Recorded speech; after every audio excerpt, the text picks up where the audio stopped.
Selamat pagi dan selamat sejahtera bagi kita semua. Assalamualaikum warahmatullahi wabarakatuh. Teman-teman peserta sekalian yang berbahagia. Sebelum kita mulai materi kita pada hari ini, lebih kita perkenalan terlebih dahulu. Kami dari kelompok 1 sub 2 yang beranggotakan Muhammad Nur Fadila, kemudian Ahmad Faris Subuki, Dimas Kurniawan, Soehardiman, dan Dera Kalstamisi. Di sini kita akan membahas materi dan isu mengenai reformasi birokrasi.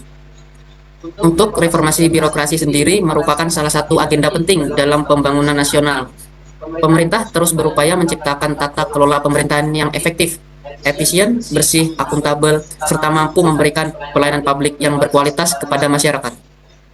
Dalam pelaksanaannya, reformasi birokrasi menjadi bagian dari prioritas nasional ke-15 yang bertujuan meningkatkan kualitas pelayanan publik dan memperkuat integritas aparatur negara. Birokrasi yang profesional menjadi fondasi utama dalam mewujudkan pemerintahan yang baik.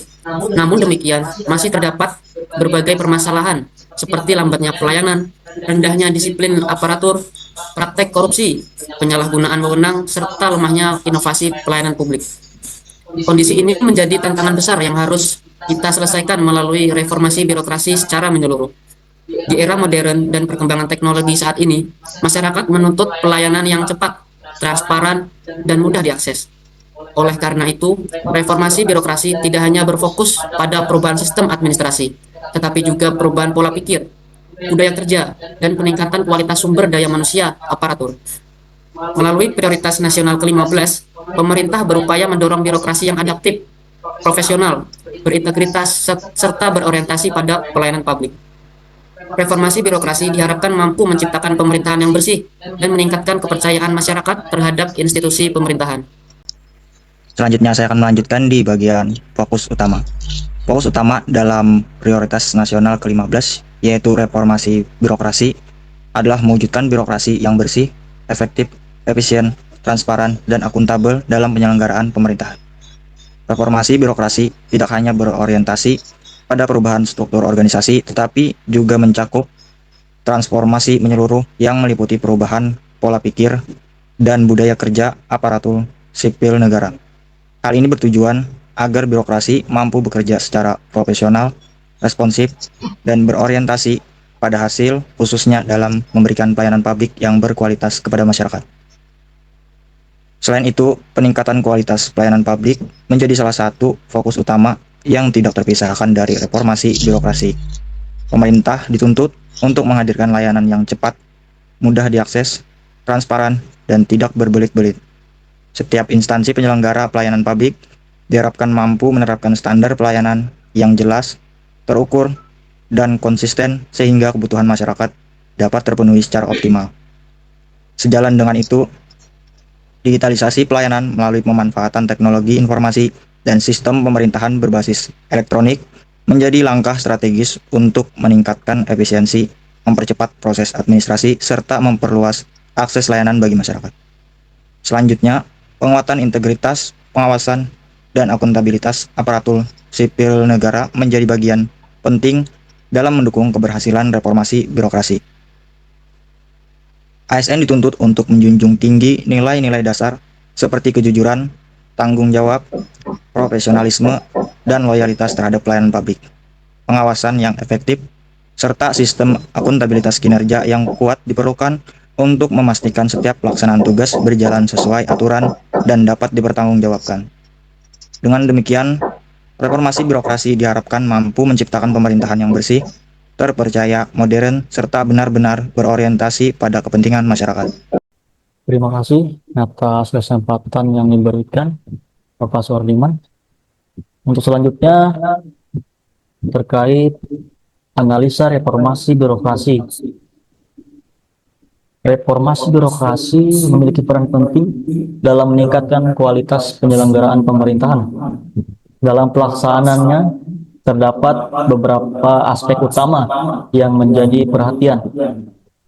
yaitu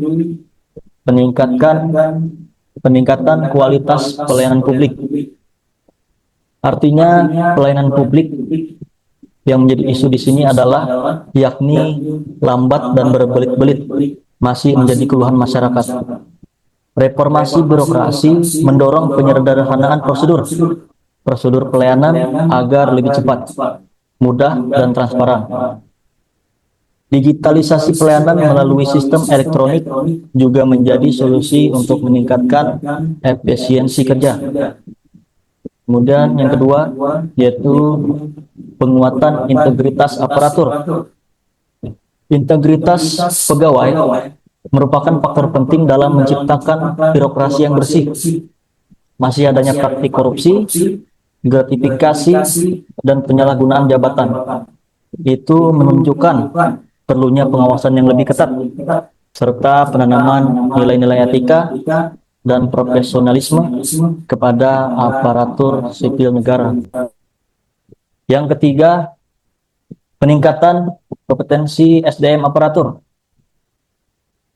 Perkembangan teknologi dan tuntutan masyarakat mengharuskan aparatur memiliki kompetensi yang baik, pelatihan, pengembangan keterampilan, dan juga serta peningkatan disiplin kerja juga menjadi bagian penting dalam reformasi birokrasi.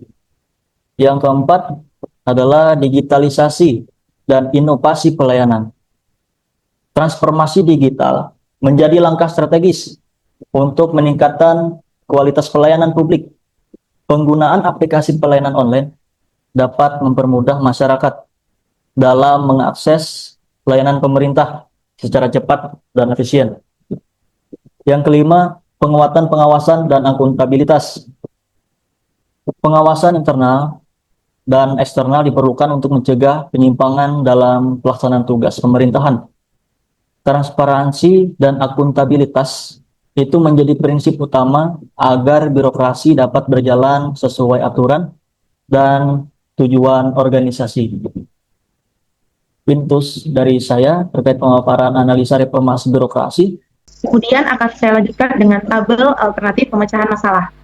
Pertama, permasalahan pelayanan publik yang lambat dan berbelit berdampak pada menurunnya kepuasan masyarakat. Alternatif pemecahan yang dapat dilakukan adalah melalui penyederhanaan prosedur serta digitalisasi layanan agar pelayanan menjadi lebih cepat, mudah, dan transparan. Kedua, rendahnya disiplin aparatur menyebabkan kinerja organisasi menjadi tidak optimal. Upaya pemecahan masalah dapat dilakukan dengan memperkuat pengawasan internal serta memberikan sanksi tegas kepada pegawai yang melanggar aturan disiplin. Ketiga, praktik korupsi dan penyalahgunaan wewenang berdampak pada hilangnya kepercayaan masyarakat terhadap instansi pemerintah. Oleh karena itu, diperlukan penanaman nilai integritas serta penerapan sistem pengawasan yang ketat guna mencegah terjadinya penyimpangan. Keempat, kompetensi sumber daya manusia yang belum merata menyebabkan pelayanan menjadi kurang profesional. Solusi yang dapat dilakukan adalah melalui pelatihan, pembinaan, dan pengembangan kompetensi ASN secara berkelanjutan. Kelima, kurangnya inovasi pelayanan mengakibatkan pelayanan tidak menjadi efektif.